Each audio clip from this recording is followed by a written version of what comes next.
Hello எல்லாருக்கும் வணக்கம். என் பேரு ஆதர்ஷ். இந்தியா அவரோட முதல் T20 world cup group stage மேட்சை ஜெயிச்சுட்டா. 32 ரன்னால ஜெயிச்சுட்டா.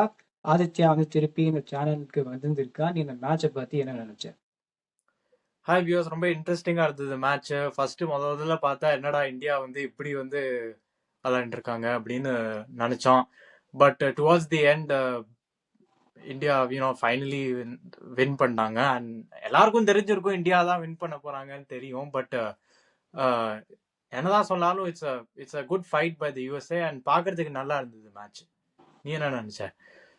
அதான் இது வந்து நிறைய பேர் வந்து இவா கிட்ட தோக்கக்கூடாது, யுஎஸ்ஏக்கு எதிராக இவ்வளோ தூரம் வந்து கஷ்டப்பட்டு ஜெயிச்சாலான்னு கேட்கலாம். அப்ப நான் என்ன சொல்லுவேன்னா, இது வந்து யாருக்கு எதிராக ஜெயிச்சாலுமே வந்து ஒரு தோக்க ஒரு சமயத்துல ஒரு 77க்கு 6ன்னு நினைச்சவொடனே நிறைய பேர் சொல்லியிருந்திருப்பா, என்ன நடக்க போகுதுன்னு கேட்டுருந்துருப்பா.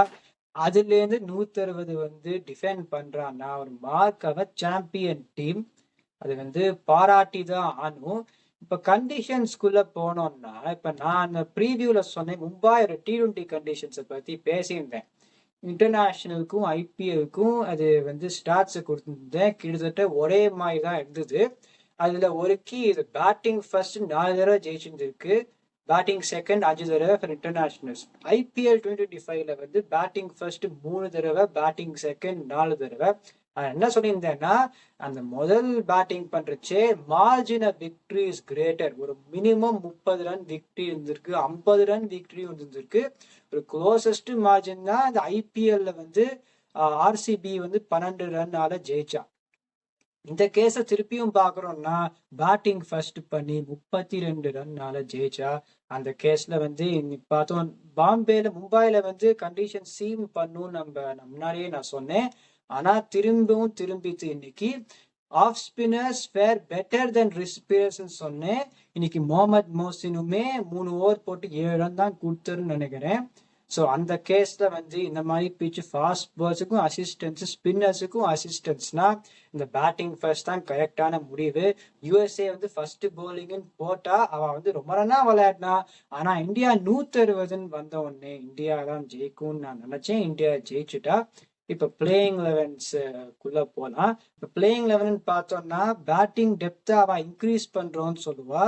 அவரை குறை சொல்ல மாட்டேன். ஆனா சிவன் தூபே இன்னைக்கு என்ன பண்ணாருன்னு பார்த்தோம். இப்ப பேட்டிங் டெப்த் வந்து 8 பேட்ஸ்மேனை வச்சுட்டு ஏதாவது ஒரு பிரயோஜனம் இருந்ததா? இந்த கேஸ்டுமே ஏதாவது ஒரு பிரயோஜனம் இருந்ததா நம்ம பார்த்தோம். பிரயோஜனமே இல்லை. இதே ஒரு குல்தீப் யாதவ் விளையாடிருந்தா அந்த 162 ரன்னை வந்து இன்னும் ஒரு நம்பிக்கையோட உள்ள போயிருக்கணும். இந்தியா தான் ஜெயிக்கும்னு நம்பினேன். 77/6, 46/4 இருந்துமே இந்தியா தான் ஜெயிக்கும்னு நம்பினேன். குல்தீப் யாதவா இருந்திருந்தா கண்டிப்பா எனக்கு பொறுத்த வரைக்கும் இந்தியா வந்து they would have won the match and they would have won by a bigger margin. So உன்னோட கருத்துக்கள் என்ன? பும்ரா வந்து எனக்கு என்ன வைரல் ஃபீவர்லாம் இல்லை, இல்லைன்னா கிரவுண்டுக்கு வந்து இருக்க மாட்டார். சிராஜ் வந்து தேர்ந்தெடுக்கும். நீ என்ன நினைக்கிற? ஆமாமா, பும்ரா வந்து even at the start of the match it was clear rested தான். இட் லுக் அவங்க சும்மா வைரல் ஃபீவர்னு சொல்லி இப்படி சொல்லுவாங்க. பட் ஹி வாஸ் ரெஸ்டட்னு தெரிஞ்சிச்சு. பட் சி தூபே வந்து ஒன்று நீ சொல்றது கரெக்ட். அவர் பவுலிங்கும் போடல, பேட்டிங்கும் சரியா he wasn't in the right position. So அதனால குல்தீப் யாதவ் விளையாடி இருக்கலாம். எனக்கு தெரியல எதுக்கு ஹார்திக் பாண்டியா பதில தூபே இறக்கினாங்கன்னு எனக்கு புரியல. எஸ்பெஷலி இந்த சிச்சுவேஷன் வந்து ரொம்ப ப்ரெஷர் மூமெண்ட் அது. ஸோ ஹார்திக் பாண்டியா வந்து நம்ம பார்த்துருக்கோம் நிறைய வாட்டி இந்த மாதிரி வந்து அந்த ப்ரெஷரை அப்சார்ப் பண்ணிட்டு கடைசி வரைக்கும் இருந்துட்டு அப்புறமா அட்டாக் பண்ணி மேட்ச் ஜெயிச்சு கொடுத்து பார்த்துருக்கோம்.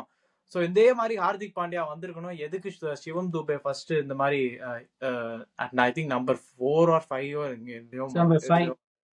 நம்பர் 5ல இறங்கினாருன்னு தெரியல.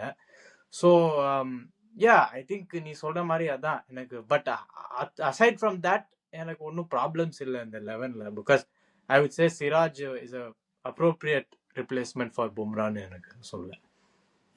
அதை பத்தி நீ சொன்ன. நான் என்ன சொல்றேன்னா, அவ வந்து லெஃப்ட் ரைட் காம்பினேஷன் யோசிச்சா. நான் என்ன சொல்றேன்னா, சிவம் தூபே வந்து எனக்கு பொறுத்த வரைக்கும் பவர் பிளேக்குள்ள இறக்கவே கூடாது. சாதாரணமா 4 or 5 டிபெண்டிங் ஆன் சிச்சுவேஷன் ஐபிஎல்ல நான் சொல்லியிருந்திருக்கேன். இந்த கேஸ்ல வந்து ஜஸ்ட் ஒரு பாயிண்ட் சொல்லிடுறேன். ஆல்சோ எனக்கு வந்து இந்தியாவுக்கு வந்து ஏற்கனவே பேட்டிங் நிறைய இருக்கு, டெப்த். அபிஷேக் சர்மா, இஷான் கிஷன், திலக் வர்மா, ஹார்திக் பாண்டியா, அக்ஷர் பட்டேல், ரிங்கு சிங், இதுக்கு மேல என்ன பேட்டிங் உனக்கு வேணும் அப்படின்னு. Like I think they can add that ஒரு bowler ஒன்னு எக்ஸ்ட்ரா ஆட் பண்ணலாம் அப்படின்னு I think. Shivam Dube number 5 பார்த்தோம்னா, இப்போ மும்பைல அலையிற கண்டிஷன்ஸ்ல நான் அவரை இறக்கியிருந்திருக்கவே மாட்டேன் பவர் பிளேக்குள்ள. அவ லெஃப்ட் ரைட் காம்பினேஷன் யோசிச்சு பண்ணியிருக்கலாம். அது ஒரு தப்பான முடிவு. இப்ப நம்ம நிறைய தடவை பார்த்துருக்கோம், நம்ம 2 பேருமே இதை பத்தி பேசினோம். இப்ப ஹர்திக் பாண்டியா வந்து அவர் பேட்டிங்க்கு நடந்து வச்சவே ஒரு ஃபேன், ஒரு ரசிகர்களா ஒரு நம்பிக்கை உருவாக்குறதுக்கு. அந்த டீம் வந்து எந்த நிலைமையில இருந்தாலுமே ஹர்திக் பாண்டியா வந்து ஒரு பந்து விளையாடுறதுக்கு முன்னாடியே அந்த நம்பிக்கையை வந்து அவர் நடந்து வரத பார்த்தாலே அது உருவாக்குறது. அந்த மாதிரி ஒரு பிளேயரை வந்து ஒரு அளவுக்கு மேல it will be tough for him to maintain that image lot of the time. இந்த கேஸ்ல அப்படிதான் இறங்கி வந்தார்.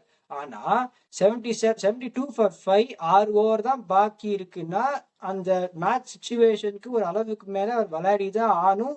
அடிக்க பார்த்துட்டு அவுட் ஆனார். அந்த மாதிரி ஒரு பிளேயரை வந்து you got to send him out when he has got more time. இதே ஒரு 46க்கு 3ன்னு ஹர்திக் பாண்டியா இந்த டைம் எடுத்துட்டு விளையாடிருந்தாருன்னா ஒரு 180 ரன் கூட வந்திருந்திருக்கலாம். அதனாலதான் எனக்கு பொறுத்த வரைக்கும் சிவம் தூபே வந்து மேல இறக்கினது ஒரு தப்பான முடிவு. நீ சொன்ன மாதிரியுமே ஆல்சோ சரி, எனக்கு இந்த லெஃப்ட் ரைட் காம்பினேஷனோட கான்செப்டே எனக்கு புரியல ஆக்சுவலி. இன் ஜெனரல் சொல்றேன், ஒரு பேட்டிங் ஆர்டர்னா அந்த சிச்சுவேஷனுக்கு உன்னோட எந்த பேட்ஸ்மேன் பெஸ்ட் பேட்ஸ்மேனோ அந்த பேட்ஸ்மேனை தான் இறக்கணும் உள்ளுக்குள்ள என்னை பொறுத்து. ஸோ இந்த லெஃப்ட் ரைட் காம்பினேஷன் வந்து சும்மா அந்த லெஃப்ட் ரைட் காம்பினேஷன் இருக்கிறதுனால அந்த பவுலரோட லைனை அப்படி ஒன்றும் வந்து டிஸ்டர்ப்ட் ஆக போறது இல்லை. அண்ட் ஃபீல்டும் அப்படி ஒன்றும் வந்து it's not a hazel to change the field for left right combination in this level of cricket. So அந்த சிச்சுவேஷனுக்கு whoever is your best batsman should play. So in that way you are right about what you said. இப்ப நீ situation சொன்ன, இப்ப ஒருவேளை சில சமயம் போன T20 world கப்ல வந்து அக்ஷர் பட்டேலை ப்ரமோட் பண்ணா, இப்ப அந்த மாதிரி இருந்ததுன்னா இந்த கேஸ்ல 46 for 3 in Wankhede stadium power play. Hardik Pandya வந்து இன்னும் எடுப்படுவாரா இல்ல சிவம் தூபே எடுப்படுவார்னா நான் லெஃப்ட் ஹேண்ட் ரைட் ஹேண்டே பார்க்க மாட்டேன். Of course it's Hardik Pandya. So நீ சொன்ன மாதிரி இந்த சுச்சுவேஷன் பார்க்கணும், எனக்கு அது புரியவே இல்லை. ஸோ அதை வந்து பண்ணியிருக்க வேண்டாம்னு எனக்கு தோன்றது. இப்ப இன்னொரு பேட்டிங் நான் என்ன சொல்லியிருக்கேன்னா 2 வென்யூ இந்த T20 world cup C movement இருக்கிற வென்யூ மும்பை, அஹமதாபாத். இஷான் கிஷன் வந்து மும்பை இந்தியன்ஸுக்கு விளையாடுறச்சவே பார்த்தோம், அலையிற கண்டிஷன்ஸ்ல கஷ்டம் பட்டுருக்கு. ப்ரிவியூல சொன்னேன், இந்த கேஸ்ல யூஎஸ்ஏ நான் குறைச்ச மதிப்பிடல. ஆனா வேற இன்னும் ஒரு டீம் எல்லாம் இந்த வென்யூல விளையாடுறச்சு. This should be an audition for Ishan Kishan சொன்னேன் against a team that will still test him with the fast bowlers. எனக்கு பொறுத்த வரைக்கும் இன்னைக்கு விளையாடின இன்னிங்ஸ்ல வந்து இன்னும் அந்த வல்னரபிலிட்டி தெரிஞ்சுது. ஸோ ஒருவேளை என்ன பண்ணலாம்னா இப்ப நெதர்லாண்ட்ஸுக்கு எதிராக அஹமதாபாத்ல விளையாட போறான். அந்த மேட்ச்லயும் சி மூவ்மெண்ட் இருந்ததுன்னா Ishan Kishan if he plays well they may think they can continue with him. இல்லைன்னா அந்த மேட்ச்லயும் ஓப்பனிங் வேணாம், நடிக்க வேணாம். மும்பை அண்ட் அஹமதாபாத்ல மட்டும் திலக் வர்மா ஓப்பனிங், இஷான் கிஷன் நம்பர் 3 அப்படி பண்ண மாட்டான். ஆனா எனக்கு பொறுத்த வரைக்கும் அந்த மாற்றத்தை மும்பை அண்ட் அஹமதாபாத்ல மட்டும் பண்ணணும். ஸோ அதை பத்தி தான் நான் இந்தியாவை பத்தி பேசுவேன். அப்புறம் நம்ம யூஎஸ்ஏ பத்தி பேசினோம்னா இப்ப வந்து என்ன சொல்றது, எனக்கு பொறுத்த வரைக்கும் சௌரப் நேத்ரவல்கர் அண்ட் சார்லி வேன் ஷால்க்விக் வந்து 2 பேருமே நியூ பால் பவுலர்ஸ். 4 ஓவர் போட்டு முடிச்சிட்டோம். ஆனா அவ என்ன பண்ணுவான்னா இந்த அட்டாக்கை பார்த்தோன்னா நான் சொன்ன 11 தான் விளையாடினான்.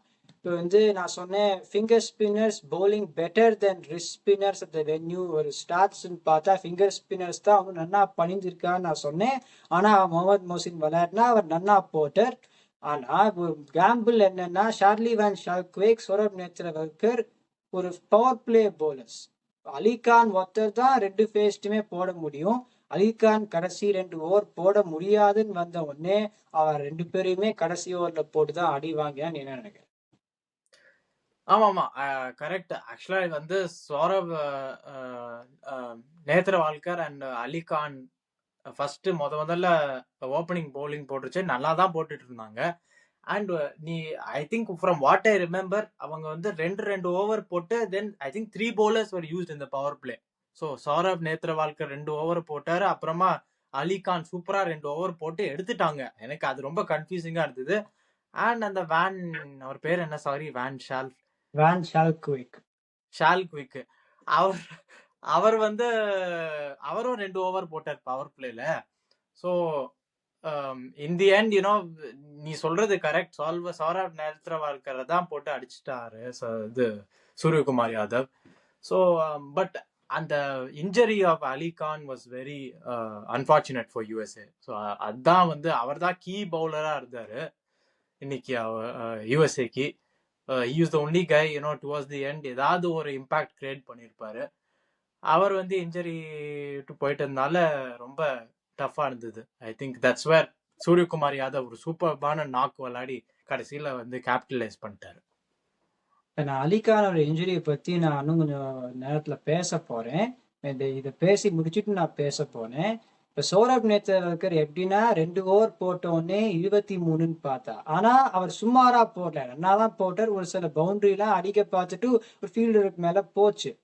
நான் என்ன சொல்றேன்னா, அப்படின்னு பார்த்துட்டு பயந்துட்டா, ஓகே 2 ஓவர்ல 23 கடைசியில கொடுத்துட்டா, is not a death bowler. எனக்கு பொறுத்த வரைக்கும் அவரும் வேன் ஷால்குவிக்கும் இது வந்து அலிகானோட இன்ஜுரிக்கு முன்னாடியே நடந்தது. அதனால்தான் I think both them should have bowled earlier. இப்ப அலிகானோட இன்ஜுரின்னு பார்த்தோம்னா, இது ஒரு பிளேயர், ஒரு பெரிய பிளேயர், நான் சம்பந்தமே இல்லாத பேசுறேன்னு நான் நினைக்கிறதுக்காக நான் சொல்லல.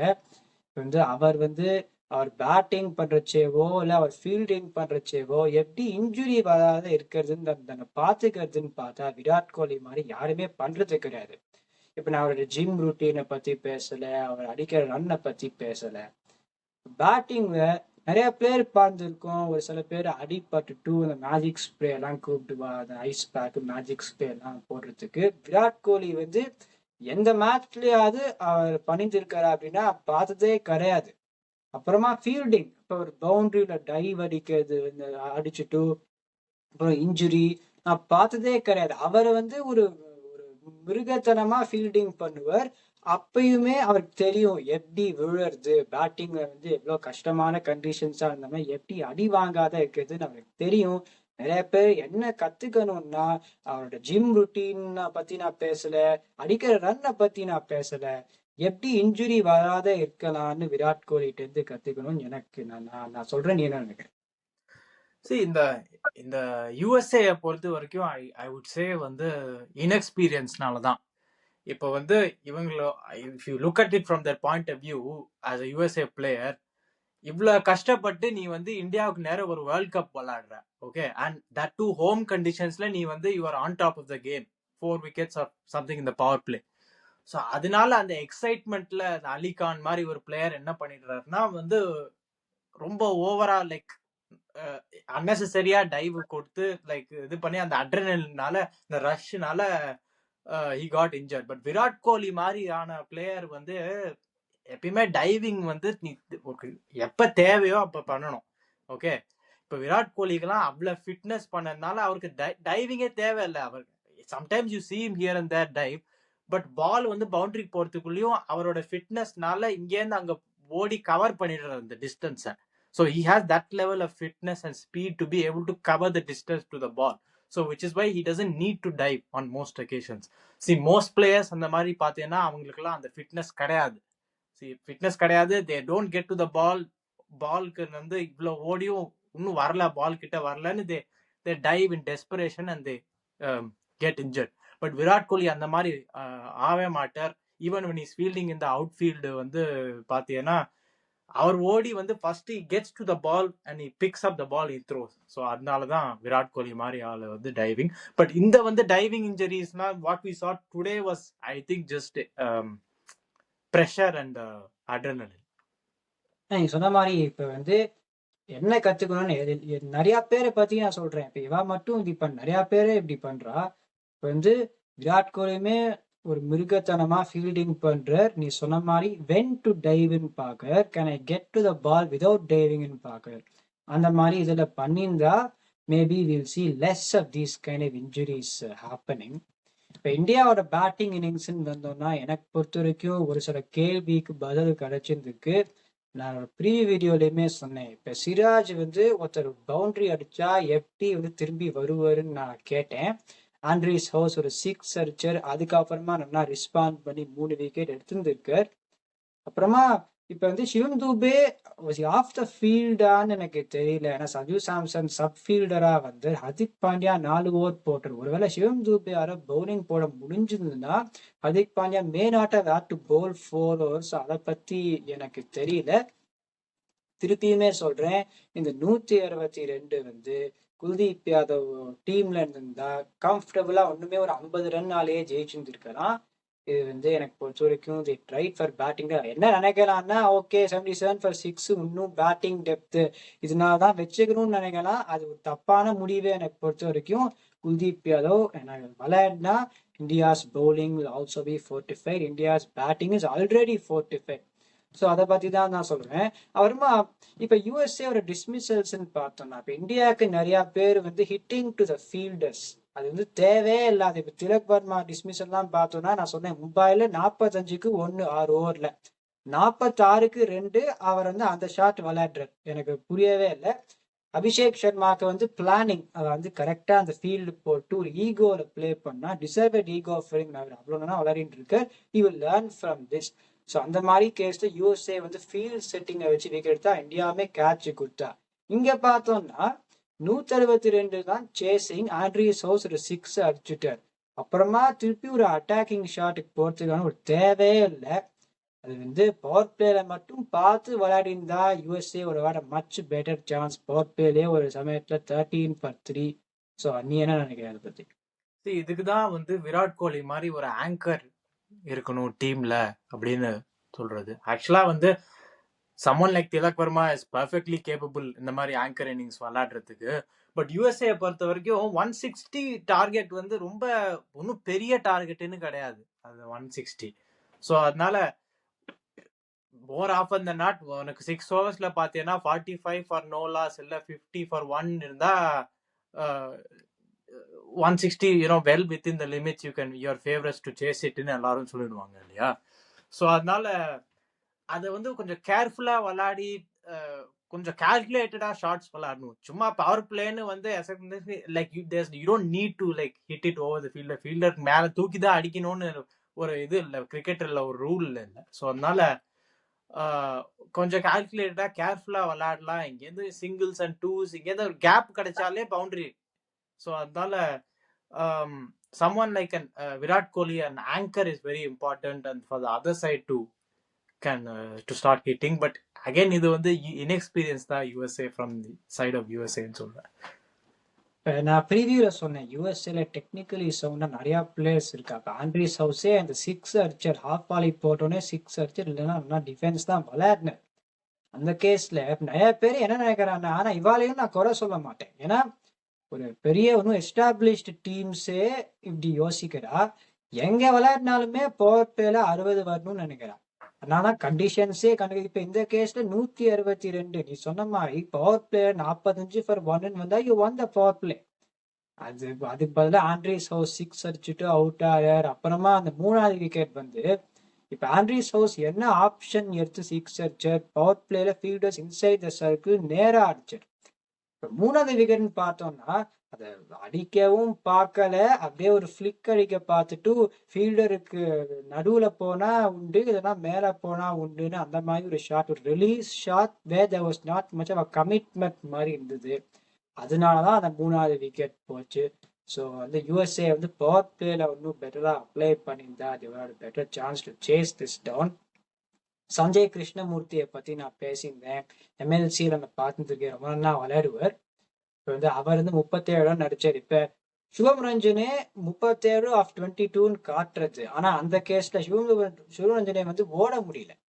இப்ப எதனால சஞ்சய் கிருஷ்ணமூர்த்தி அவுட் ஆனதுன்னா, இப்ப ஆரம்பத்துல it will say that Shubham Ranjane score with 168 strike rate. But in that case he should have taken the risks from earlier. நிறைய தடவை 2க்குலாம் ஓட முடியல, சிங்கிள் தான் ஓடினர்.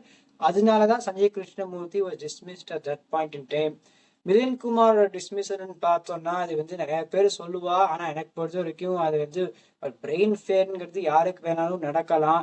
ரன் ரேட் ஏறிண்டே போச்சு. ஒருவேளை அதாவது ரன் வரலாமான்னு அந்த யோஜனையிலேயே அவர் நடந்து போனோம்னு எனக்கு பொறுத்த வரைக்கும். அதனால தான் இட் இஸ் ஸ்டம்பிங். அதை பத்தி நான் அவ்வளோ சொல்ல மாட்டேன். See, I think வந்து யூஎஸ்ஏக்கு வந்து லைக் 160 வாஸ் நம்ம சொல்றோம் வந்து it's not a very hard டோட்டல்னு. பட் நீ நினைச்சு பாத்தீங்கன்னா நாட் ஹார்ட் இந்தியாவுக்கு வந்து டோட்டல் தான் நான் சொல்றேன். It's still a good total on that இது. ஆனா நான் இன்னும் கொஞ்சம் அப்ளை பண்ணியிருக்கலாம்னு நான் சொல்றேன். Not that but it was என்னன்னா இந்தியாட்ட வந்து 2 quality spinners in Axar Patel and Varun Chakravarthy. Okay, and இந்த மாதிரி Wankhede conditions with new ball Harshdeep Singh opening the bowling. So அதனால இருக்கிற பெஸ்ட் டீம்ஸ் இந்த வேர்ல்ட், பெஸ்ட் பிளேயர்ஸ் இந்த வேர்ல்டு, அவங்களாலேயே வந்து ஹர்ஷ்தீப் சிங்கை வந்து நியூ பால் ஃபேஸ் பண்றது they find it very difficult. And Varun சக்கரவர்த்தியை பற்றி பேசவே வேண்டாம், அவன் பிக்கே பண்ண முடியாது அவங்களால. ஸோ அதனால அந்த மாதிரி ஒரு பவுலிங் அட்டாக் இருக்கிறதுனால 150 160 கொஞ்சம் it is always gonna be கொஞ்சம் டஃப் தான் யூஎஸ்ஏக்கு. And especially with psychological pressure chasing and it being a world cup win பண்ணி தான் ஆகணும், இவ்வளவு தூரம் நம்ம ஹார்ட் ஒர்க் பண்ணி ரெஸ்ட்ரிக்ட் பண்ணியிருக்கோம், நம்ம இதை சேஸ் பண்ணிடணும் அப்படின்னு எல்லாரும் back of the mind players அப்படியே லைக் மைண்ட்ல வச்சுட்டே விளையாடிட்டு இருப்பாங்க. ஸோ அதனாலதான் வி சா இந்த கேசஸ், அந்த பிரெயின் ஃபேட், அந்த I don't know what the batsman's name was, but அவர் வந்து குமார் விக்கெட்டுக்கு வெளில ஸ்டம்ப்டு. ஸோ அதனால வி சா நிறைய எக்ஸாம்பிள்ஸ் அந்த மாதிரி ப்ரெஷர் மூமெண்ட்ஸ் இருந்துச்சு. ஸோ பட் ஆனா never in the end USA வந்து செமையா ஃபைட் பண்ணி they should be proud of the way they played தான். அதான் இப்ப வந்து ஃபர்ஸ்ட் பவுலிங் எடுத்துட்டு அந்த மாதிரி ஒரு கமாண்டிங் 77 for 6 வரைக்கும் கொண்டு போய், நான் சொன்ன மாதிரி அந்த இன்எக்ஸ்பீரியன்ஸ் அலிகான் வந்து 2 ஓவர் பாக்கி இருந்தா மேபி அவ்வளவு வந்திருக்காது, இருந்திருக்குன்னா. ஏன்னா இப்ப வந்து அவர் போட்டிருந்தாலுமே நடுவுல சிவம் ரஞ்சனை வச்சு ஏமாத்தினான். ஏன்னா அவரோட பவுலிங்கே எப்படின்னா 2 சிங்கிள் ஃபேஸ் பவுலர், ஒருத்தர் தான் டபுள் ஃபேஸ் பவுலர். ஸோ அதனாலதான் அந்த gamble was always going to be there. But they took it close with whatever injuries அந்த மாதிரி வந்தது. they took it close with what else. well done to USA. இந்தியாவுக்கு நான் திருப்பியும் சொல்றேன், இப்ப குல்தீப் யாதவ் வந்து உள்ள கொண்டு வந்தே ஆகணும். உள்ள கொண்டு வந்தா இந்த பேட்டிங் இதுக்கு வந்து டெப்த் எல்லாம் தேவையே இல்லை, பவுலிங்கும் ஸ்ட்ராங்கா இருக்கும், பேட்டிங்கும் ஸ்ட்ராங்கா இருக்கும். அப்படி பண்ணானா இந்தியா வந்து டெஃபினெட்லி தே வில் ப்ரோக்ரஸ். எனக்கு பொறுத்த வரைக்கும் they will get to the final. So அதை பற்றி தான் நான் சொல்றேன். உனக்கு ஏதாவது சொல்லணும்னு இருக்கா இல்லை எங்கேயும் முடிச்சுக்கலாம்? ஐ திங்க் நம்ம எல்லாம் கவர் பண்ணிட்டோம். நல்ல performance USA by the USA. And more importantly இந்தியாவுக்கு வந்து ஒரு இம்பார்ட்டன்ட் வின், ஒரு என்னதான் சொன்னாலும் ஒரு வின் இஸ் அ வின் இல்லையா? ஸோ அதனால இந்த வேர்ல்ட் கப் கேம்பெயினை வந்து ஒரு வின்னோட ஆரம்பிச்சிருக்காங்க. அண்ட் ஹோப்ஃபுல்லி வந்து இந்த பர்ஃபார்மன்ஸை நல்லா இப்படியே கண்டினியூ பண்ணிட்டு போய் இந்த வின் ஸ்ட்ரீக் அப்படியே கண்டினியூ பண்ணிட்டு போனானா it should be good for India இந்த வேர்ல்ட் கப். இப்போ நிறைய பேர் என்ன சொல்லுவாங்கன்னா, இப்போ யூஎஸ்ஏக்கு எதிராலே இவ்வளோ தூரம் கஷ்டப்பட்டாலான்னு எனக்கு பொறுத்த there is no thing to say இந்த டீம் கிட்ட தோக்கிறது, இந்த டீம் கிட்ட ஜெயிக்கிறது, இந்த டீம் கிட்ட கஷ்டப்படுறது. அது ஒரு சோஷியல் ஆங்ஸைட்டி மாதிரி. இப்போ விளையாடுறவா வந்து they have their own process. அந்த கேஸை சுற்றி இருக்கிறவா வந்து இந்த டீமுக்கு எதிராக விளையாடினேன்னா that is independent to the process. எப்படின்னா அந்த சோஷியல் ஆங்ஸைட்டிங்கிறதுனால இவா கிட்ட தோக்கக்கூடாது, இவா இதுதான் கஷ்டப்படக்கூடாது, அந்த மாதிரி ஒரு யோஜனை தான் வரும். But I don't think that should be followed. Every team you can struggle against any team. There is no given right for you that in the team இது சோரியமா இருக்கணும் கஷ்டமா இருக்கணும்னா இல்லை. It can be any thing on the day. So அதனால தான் அப்படிதான் நான் சொல்லுவேன். வேற ஏதாவது ஆட் பண்றதுக்கு இருக்கா இல்லை எங்கேயும் முடிச்சுக்கலாம்? T20 ஃபார்மேட்ல பொறுத்த வரைக்கும் 1 or 2 கீ பர்ஃபார்மன்ஸ் இருந்தா போறோம். ஸோ அந்த மாதிரி இருக்கிறச்சே கேம் எந்த டைரக்ஷன்ல வேணா நம்ம போகலாம். ஸோ அதனால இந்த மாதிரி வந்து ஒரு டீமையும் நம்ம வந்து லெஸ்ஸர் அப்படின்னு பார்க்கக்கூடாது T20ல.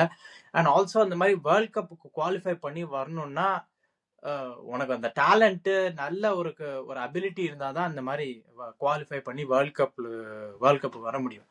ஸோ அந்த இதில் அந்த லென்ஸ்லேருந்து நம்ம பார்த்தா வந்து எவ்ரி மேட்ச் நம்ம ஒரு ஃபைனல் மாதிரி விளையாடி தான் ஆகணும். ஸோ எனக்கு இனிமே ஒன்றும் சொல்றதுக்கு இல்லை. இந்த வீடியோ என்ஜாய் பண்ணீங்கன்னா லைக் பண்ணுங்க, சப்ஸ்கிரைப் பண்ணுங்க. My opinions are opinions what's use.